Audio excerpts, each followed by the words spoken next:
get those rare moments of clarity, those flashes when the universe makes sense, you try desperately to hold on to them.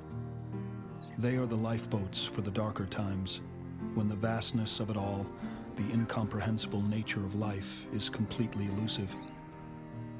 So the question becomes, or should have been all along, what would you do if you knew you only had one day, or 1 week, or 1 month to live?